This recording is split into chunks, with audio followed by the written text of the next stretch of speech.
Hi, I'm Jochen Schleese, founder of Saddlefit for Life. Today I'm going to talk to you about bridging saddles and how detrimental it is to the horse. Let's define first, what does bridging mean? It's a term what is often used in the saddle fitting world or under riders, even under equine body workers. Okay? Bridging means, just like a bridge, it has one contact point on one end, one contact point in the other, and in the middle, it's free. The water can go through, the trains, the cars, whatever. So bridging saddle to have contact in the front and contact in the back is what we consider bridging a saddle. There's no contact in the center when the saddle sits statically, in other words, the horse not moving on the horse. So before we dive into this topic, saddle bridging, I wrote a couple things out here, kind of a true or false. So let me read them to you. The saddle must bridge to force the horse to bring up his back. True or false? The saddle bridges just slightly on the horse's back when it's standing. It's okay. The horse will move better in the saddle when it's purposely built to bridge. Okay. Bridging is always caused by a too narrow tree. Okay. So if you would answer to any of those, yes, your horse would be in serious trouble. You too, because it costs you a lot of money in the end with all the soreness the horse will have and declining if you're in the industry to compete in your scoring, if it's a jumper, dressage, endurance rider. Okay. So let me give you examples why this is so bad. So here are some examples. What I'd like you to think is, how does the horse move when he walks? How does the back move when the horse trots or canters? You know, the horse's back moves up and down. Everything what goes up will come down.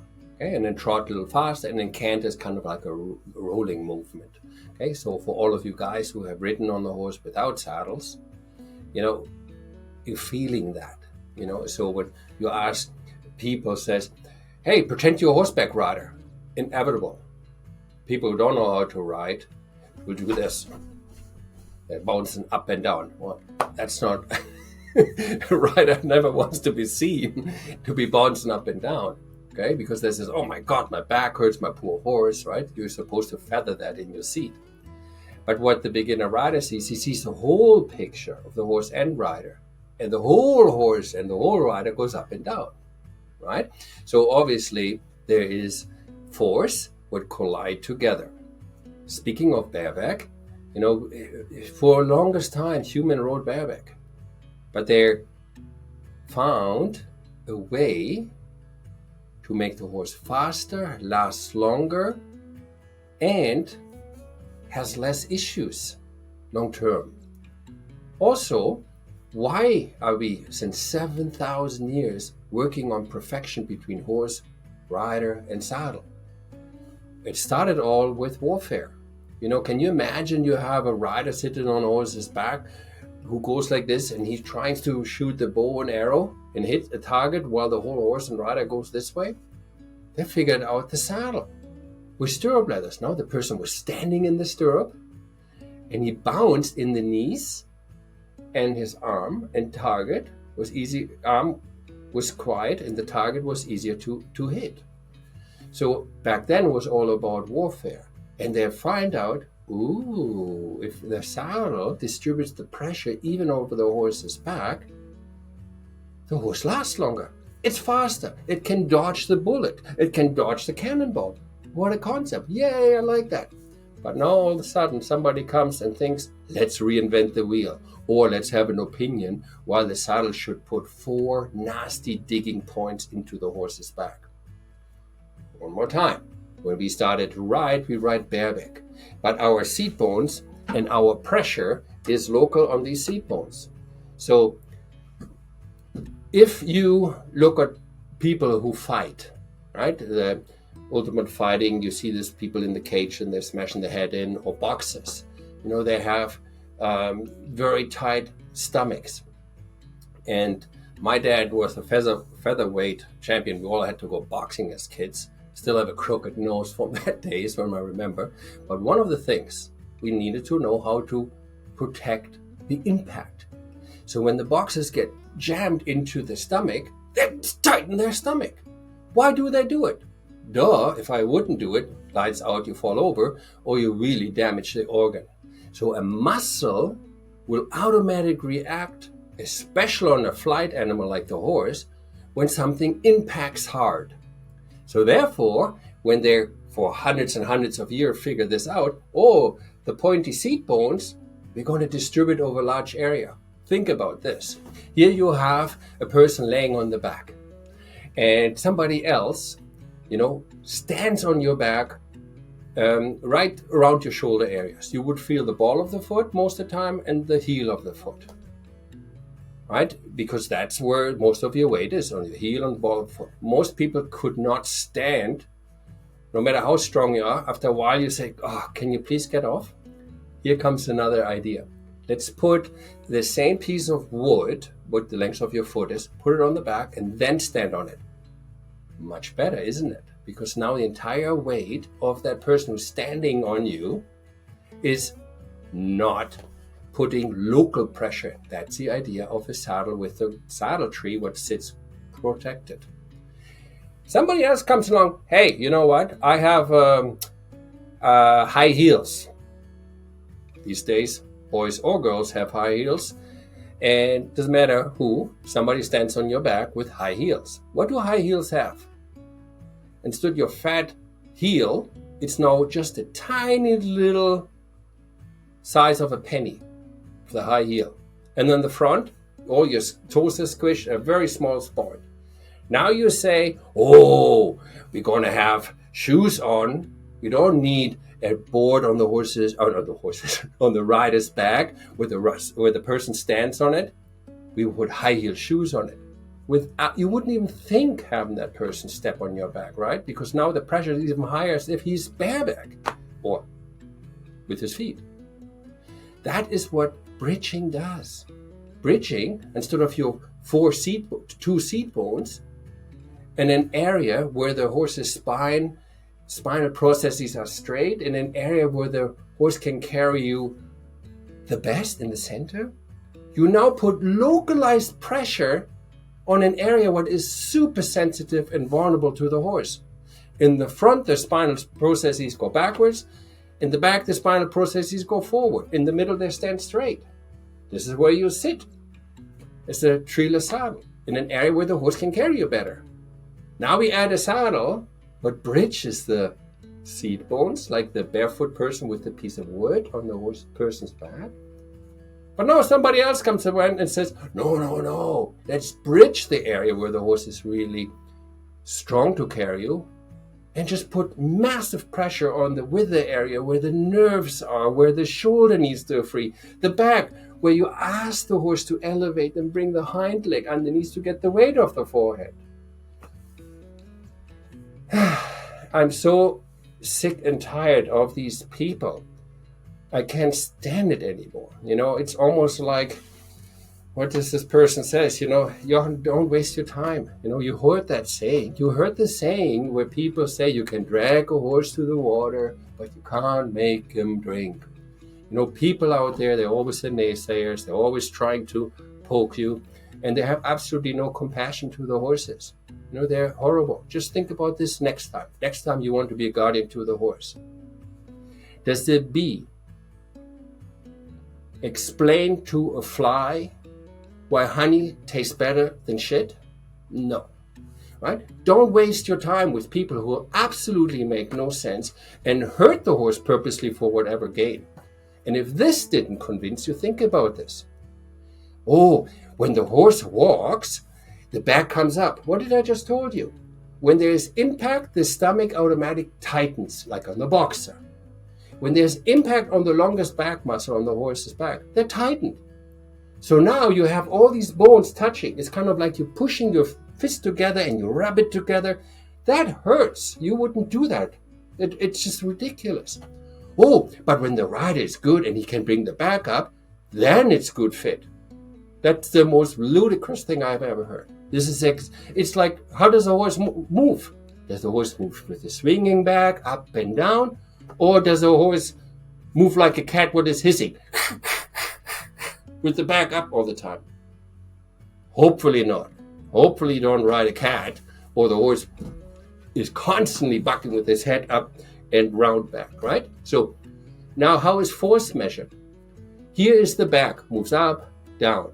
So if the back comes up, hopefully brings the back up, and when the back goes down, hopefully the rider has a smooth following in that action, okay? So if the saddle is bridging, like my hand is bridging, okay, you can see it here. It's no contact in the middle. Back comes up, what goes up, gotta come down. Now it goes down. While the rider in the saddle still falls, the back now wants to go against. This is when the impact is measured higher. And this is the reason while every saddle tree manufacturer, Western English, has the bottom of the tree slightly more rounded than the top of the rib cage. The top of the rib cage of the horse, here's a little horse, the top of the rib cage is relatively straight. But every part, here we go, here's an old-fashioned tree, okay? These bars here, they are slightly round. Why do you think that is? Because like I just explained to you, when the horseback goes up, it goes down. And when it goes up, that's when you have to have completely full panel contact. So when it goes up, you see there's a little freedom in the front, little freedom in the back. Now the back can swing. There's room created for the shoulder to come through. Yay! What a concept. So bridging a saddle is the worst thing you can do to a horse because you just amplify the pain on an area where the horse cannot tolerate it. Now you know how detrimental this is to the horse's back, to his health and mental stage. You will still have people who will say, no, it has to bridge. And you even have riders, as an equine ergonomist or saddle ergonomist, who will say, yeah, but I can sit my horse better when the saddle is bridging. Unfortunately, in this industry, the answer you hear from the peanut gallery sometimes is not the right answer, right? To bridge a saddle, just to put the horse in a hollow frame into a pain frame so the back can't move so you can sit the trot is not the answer. Okay, so that is just long-term damage to your back and to the horse's back. So the real answer is we need to have full panel contact from start to finish. And a very, very easy way to do it is you put the saddle on the horse without the girth, without the rider, without the saddle pad, just a pure saddle. Have somebody holding the horse for you and see if it's level. Then I would recommend to get a pen like this. Okay, it's a nice soft pen, but you see it's even. Okay, and you can also see it bends. Right, it has a little bit flexibility to it. So this pen, okay, you put underneath the saddle and you run it from front to back, where the saddle contacts the horse's back. Now, you probably heard that before. Veterinarians give you an answer like, in order to check if the saddle has a good contact, use your fingers. But, okay, my fingers are really knobbly because I work a lot with hands. Okay, and I got a little bit deformity there, no? So not every finger is very even. Okay, and you lift the saddle up too high, and that creates more weight to the saddle, to the back. So you're creating a false balance on the saddle. Don't use your hands; it will only distort the situation. If you can't afford one of those pens, next time you're still in the hotel, maybe you'll find one there, or you'll find a pencil might even work, but they don't bend as nice, right? So you want something that bends. When you put the saddle upside down, or you look at the horse's back where the saddle is allowed to sit, or here's my see-through horse, the contact is behind the shoulder and not in the lumbar. In this area, the saddle should sit away from the spine. So I always divide that in 3/3.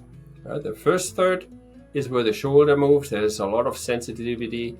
In the middle is where the rider, right back here where the horse's withers ends, is where the rider sits mainly. And in the back is where the ribs are not together to the sternum anymore. And this is where a lot of movement happens. Okay, so when I fit my saddle on the horse's back, I want to slide my pen. I lift up the sweat flap and I come from the bottom, and I want to slide it slightly through. I want it a little looser in front, a little bit more contact in the middle, and a little looser in the back. It shouldn't be even. Why not? Because if it's even and the weight comes down, then it's bridging again. The horse will not bring the back up. Well, I just thought it should be even contact. At the moment of impact, which I explained just now, when the horse's and rider's weight goes down and then come up, that's where the impact is. And that's why all saddle trees have a slight curve on the bars. They're called the bars of the tree. Okay, so that's the way you can see it. Another way to see it is when the horse is moving. Okay, when the horse is moving, you want to see the back of the saddle slightly lift away when the horse is coming up. The saddle, what doesn't lift away from the back, okay, it's super tight in the back and will dig into the loins. Let's face it, for all you folks out there who have been ridden or been with horses for a long time, where does the horse get always the first skin damage, the saddle fitting damage, the white hair? At the front and at the back, hardly ever in the center. That is mostly seen when you ride treeless saddles or bareback. The white hair you always see in the front and the back. If the saddle is bridging, you're hurting the most important organ, the biggest organ, the skin on the horse, right? So that's how it shows. So this pen needs to slide slightly looser in front, contact here, slightly looser in the back. When the horse is ridden, you look at the back of the saddle. Okay, does the saddle lift up? And when it comes down, touches. If it doesn't lift up, most likely the saddle is digging into the loin or into the shoulder. What's the other solution? Give an example. If you have shoes that put your toes on top of each other, you cannot walk properly. Even in my tightest downhill ski boots, my foot doesn't move at all, but my toes move. So think about the back of the saddle and the front of the saddle like little toes. They got to feel, they got to move, okay? That's a great way of seeing if the saddle works properly and it's not bridging. Of course, you can take it the other way around and the saddle is rocking like a teeter-totter. Saddle comes up and the saddle is smacking the rider in the butt. That was, of course, the other distance, going extremely the opposite. So how to correct it? How to fix it? Well, that's as an equine ergonomist or saddle ergonomist, you know the steps, why we measure the horse as a rider. Your equine ergonomist or saddle ergonomist definitely will show this. It's either done with the gullet adjustment, with the flocking, with the triangle tree width, and sometimes even with the billets. You know, so that is very important. Thank you very much for listening to this seminar, Bridging Saddle and how detrimental they are to the horse. Of course, you will have a lot of people who have opinions and a lot of people who say, well, you know, my veterinarian, he is a very educated person and he knows biomechanics and he says the saddle must bridge. You know what I say to this? I say, is your veterinarian a rider? Has he ever ridden a saddle? What is bridging and what is fitting non-bridging? You know, we sometimes coming from the side too much what I believe, and I make that point extreme. I always say, give me an analogy. You know, so if the holy grail of riding is to protect the horse's fragile ligaments and joints on the front leg, the only way, and we learned that through thousands of years from our ancestors, the only way that animal is carrying a weight like you, and you carry heavy weight on your back, do you want your backpack poking you and you go hollow? There's no way you would carry that weight. You bring the back up, get your hind leg more rounder, make your back round, right? And then you carry the weight. We got to get the horse's back to make it round. And that's how and why we want the tree on the bottom to be round. Because we need to create freedom in the front of the shoulder for the horse to contract the muscle, elongate their steps, for the shoulder to slide under. It will never happen if you bridge the saddle and dig in the front and the back. Okay, it's absolutely ludicrous. Of course, we have bad people in every professional. You know, it's just because it's a bodyworker, a veterinarian, or a shitty saddle fitter. It happens in every field. You know, but we here at Saddlefit for Life, our equine agronomist and Saddlefit for Life agronomist, we make sure they're always selling the why, not just the how. We make sure we put the horse first. By not following opinions, we follow the law of nature and science. So if you like what you hear, hit the subscribe button and click the notification bell. If you want to advance your knowledge and take it to the next level from an equine agronomist, maybe a saddle agronomist, you know, we have phenomenal instructors on our academy. Book a free call. They're there for you. And you will see how easy it is to become a guardian for these horses and make it better for them to live under equipment we create to sit on them. So I hope you liked it. See you next time.